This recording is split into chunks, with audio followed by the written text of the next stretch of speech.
Welcome back to another video on FAQ series. दोस्तों, आपके द्वारा मुझे जो कॉमन क्वेश्चन पूछे जाते हैं वो क्वेश्चन के आंसर आपको मैं इस वीडियो के थ्रू देता हूं। तो इस वीडियो को शुरू से लेकर अंत तक देखते रहिए। आप देख रहे हैं टेकी प्रशांत। तो चलिए देखते हैं।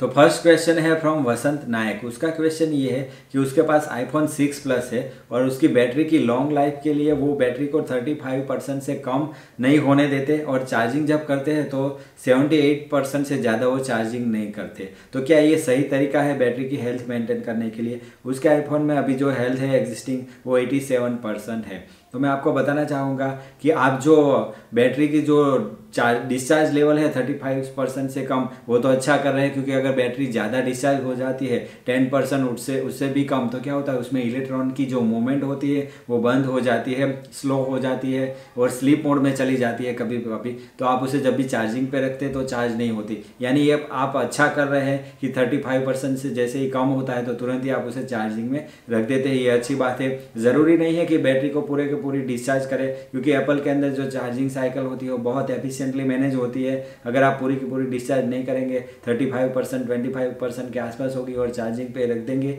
तो बैटरी भी एफिशिएंटली चार्ज होगी, क्योंकि उसकी जो इलेक्ट्रॉन की मूवमेंट जो होती है वो कंटिन्यूस में होगी और जैसे आप चार्जिंग में रखे चार्जिंग फास्ट होगा। आपको पता ही होगा कि अभी आपकी बैटरी जो 0% हो जाती है और बाद में आप उसे चार्जिंग में रखते हैं तो इनिशियली चार्ज का पुशअप होने में थोड़ा टाइमिंग लगता है। अगर फास्ट चार्जिंग नहीं है आईफोन के अंदर तो चार्जिंग इनिशियली पुशअप नहीं होता, 0% से थोड़ा ज़्यादा टाइम लगता है और धीरे धीरे जब 10% 11% के आसपास होता है बाद में पुशअप होता है और चार्जिंग थोड़ी स्पीड में होता है। तो आपको ये चीज़ ध्यान में रखनी है कि आईफोन के अंदर या तो कोई एंड्रॉयड डिवाइस में भी कभी बैटरी को बहुत ज़्यादा डाउन मत होने दे। 25% तक होता है तो तुरंत ही उसे चार्जिंग पे रख दे। दूसरी चीज़ जो आपने बताई कि आप जब उसे 78% होती है चार्जिंग तब आप उसे ऑफ कर देते हैं, तो मैं आपको बताना चाहूँगा कि ये करने की ज़रूरत नहीं। आप उसे 100% तक चार्ज होने दें, इसमें कोई प्रॉब्लम नहीं है, क्योंकि आपका जो पर्पस है वो बैटरी की हेल्थ बढ़ाना है। तो बैटरी की हेल्थ अच्छी रखने के लिए ज़रूरी चीज़ क्या है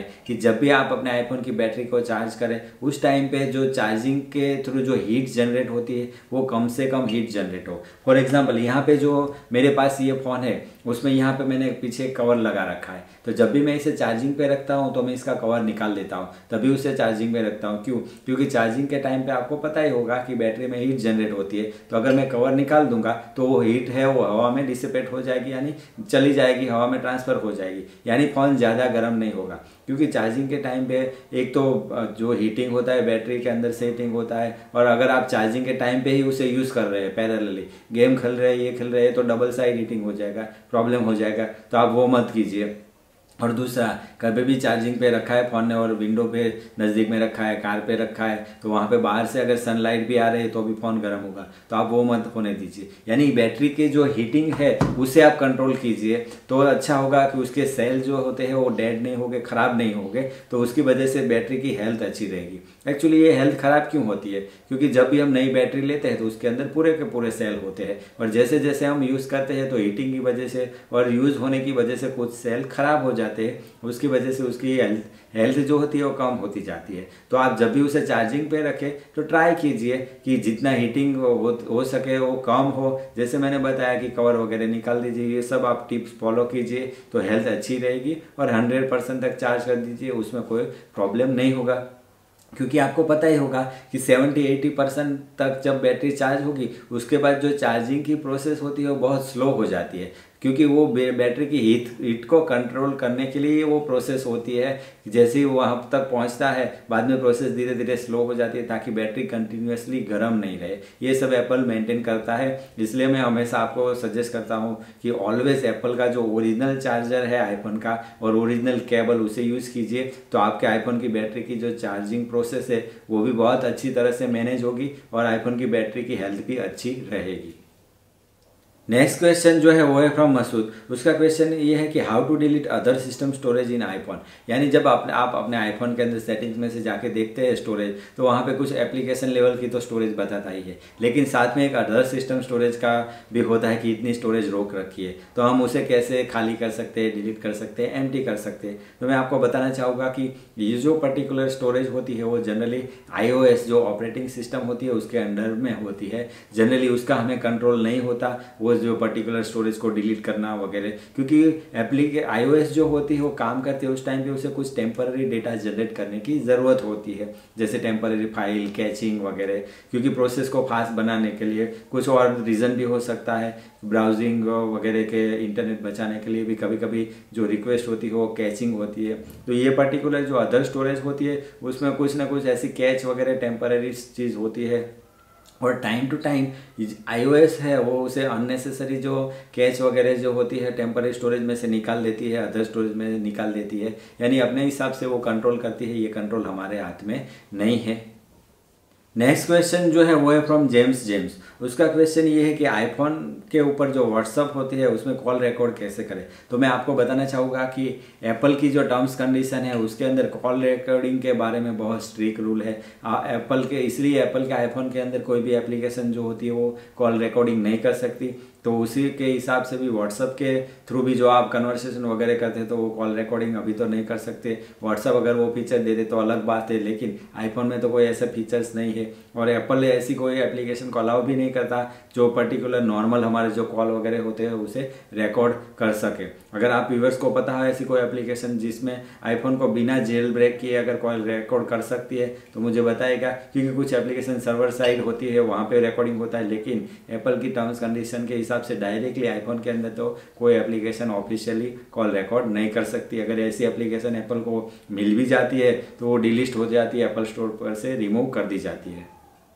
नेक्स्ट क्वेश्चन जो है वो है फ्रॉम SK अंसारी। उसका क्वेश्चन ये है, उसके पास आईफोन 6s है, उसमें 2 IMO नहीं चल सकता, तो कैसे हो सकता है। मैं आपको बताना चाहूँगा कि अभी तक तो एप्पल के द्वारा ऐसी कोई फैसिलिटी या तो फिर कोई ऐसी चीज़ नहीं दी गई है कि आप सेम एप्लीकेशन के 2 वर्जन या तो 2 इंस्टेंस अपने आईफोन के अंदर चला सके। फॉर एग्जांपल व्हाट्सअप, इंस्टाग्राम, कोई भी XYZ एप्लीकेशन, अगर वो एप्लीकेशन 1 इंस्टेंस सपोर्ट करती है तो 1 ही चलेगी, लेकिन कुछ एप्लीकेशन के अंदर इंटरनली फीचर्स होते हैं। फॉर एग्जाम्पल जैसे जीमेल एप्लीकेशन, तो उसमें क्या होता है कि आप एप्लीकेशन एक ही डालनी पड़ती है, लेकिन अंदर आप अलग अलग जीमेल के एड्रेस कॉन्फ़िगर कर सकते हो और सारे ईमेल मैनेज कर सकते हैं। तो अगर एप्लीकेशन के अंदर से ऐसा फीचर्स दिया होता है तो चलता है, लेकिन आउटर साइड एप्पल की तरफ से ऐसा कोई प्रोविज़न नहीं है कि जैसे एंड्रॉयड में कभी कभी होता है कि पैरेलल 2 यूज़र आप मैनेज कर सकते हैं। एक में लॉगिन करते हैं तो सेम एप्लीकेशन जो होती है वो यूज़र के लिए काम करती है, बाद में दूसरे यूज़र में लॉगिन करते हैं। तो एप्पल के अंदर ऐसे कोई फैसिलिटी नहीं है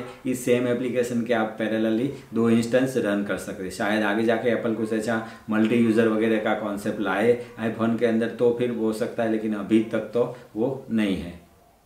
नेक्स्ट क्वेश्चन जो है वो है फ्रॉम अनिल कुमार। उसका क्वेश्चन ये है कि ओडिशा में एप्पल केयर का नंबर कौन सा है, प्लीज़ बताओ। तो मैंने इस वीडियो के डिस्क्रिप्शन में लिंक दे रखी है, वो लिंक पे आप क्लिक करेंगे तो आपको जो पूरी वर्ल्ड वाइड एप्पल के जो भी कंट्री वाइज जो नंबर है वो सारे नंबर वहाँ पे आपको मिल जाएंगे। तो मैं हर एक व्यूवर्स को सजेस्ट करूँगा कि आप सेफली वहाँ पे वो लिंक सेव करके रख लीजिए, तो जब भी आपको एप्पल केयर की ज़रूरत हो तो अपने कंट्री के हिसाब से वहाँ से नंबर ढूंढ के आप उसे कॉल कर सकते हैं।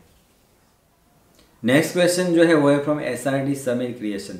उसका क्वेश्चन ये है कि आप आईफोन के अंदर एज ए डॉक्यूमेंट अगर हम कोई इमेज वगैरह हाई रिजोल्यूशन फोटो सेंड करना चाहते हैं तो उसे कैसे एक्टिव करना है। तो मैं आपको बताना चाहूँगा कि व्हाट्सअप के अंदर जब भी आप ऐसी कोई चीज़ भेजना चाहें हाई रिजोल्यूशन इमेज वगैरह, तो आपको ये फीचर एक्टिव करने की ज़रूरत नहीं होती। जनरली आपको अपने आईफोन के अंदर लेटेस्ट या तो फिर एंड्रॉयड के अंदर लेटेस्ट व्हाट्सअप का वर्जन डालना होता है, उसमें ये फीचर्स दिया ही गया है, सेंड एज ए डॉक्यूमेंट। तो आपको वो इमेज वगैरह एज ए डॉक्यूमेंट सेंड करनी होती है। आईफोन के अंदर कुछ थोड़ा कॉम्प्लेक्स थोड़ा सा बन जाता है, पहले आपको फोटो गैलरी में से फाइल्स में डालनी होगी, बाद में आप फाइल्स में से उसे एक्सेस मिलती है एज ए डॉक्यूमेंट वो सेंड करने की। तो ऐसे होता है, एंड्रॉयड में बहुत आसान होता है। तो मैंने उसके लिए वीडियो भी बनाया है, तो वीडियो डिस्क्रिप्शन में आपको लिंक मिल जाएगी कि कैसे high resolution image as a document हम आईफोन के अंदर व्हाट्सअप के अंदर सेंड कर सकते हैं। तो आप उसे देख लीजिए, डिटेल में पता चल जाएगा। लेकिन आपके क्वेश्चन के हिसाब से इसे एक्टिव करने की ज़रूरत नहीं होती, ऑलरेडी ये एक्टिव ही होता है लेटेस्ट वर्जन के अंदर व्हाट्सअप के।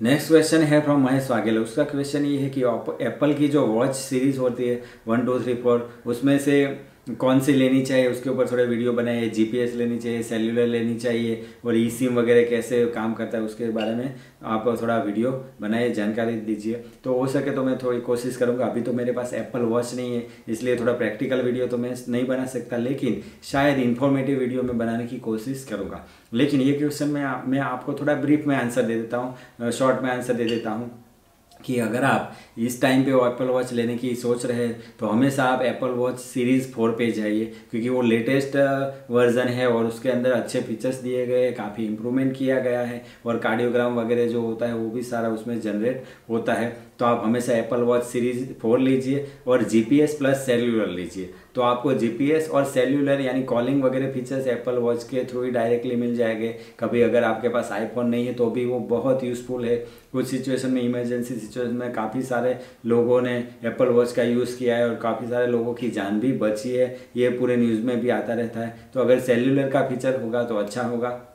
और तीसरी बात, अगर आपके बजट में आती है तो आप हमेशा स्टील बॉडी वाली फ्रेम वाली यूज़ कीजिए, क्योंकि उसमें एक एल्यूमिनियम फ्रेम भी आती है और स्टील फ्रेम भी आती है। स्टील फ्रेम जनरली हमारा जो आईफोन 10, 10s मैक्स वगैरह के जो दार पे जो स्टील की फ्रेमिंग आती है सिर्फ वैसा ही लुक है और बहुत ऐसी प्रीमियम लुक वाली है। एल्यूमिनियम लुक वाली थोड़ी आपको नॉर्मल लगेगी, तो थोड़ा बजट अलाउ करता है। तो हमेशा जाइए स्टील बॉडी पे, स्टील फ्रेम पे जाइए, यानी GPS plus cellular plus steel body और एप्पल वॉच सीरीज 4 हमेशा उस पर जाने की कोशिश कीजिए।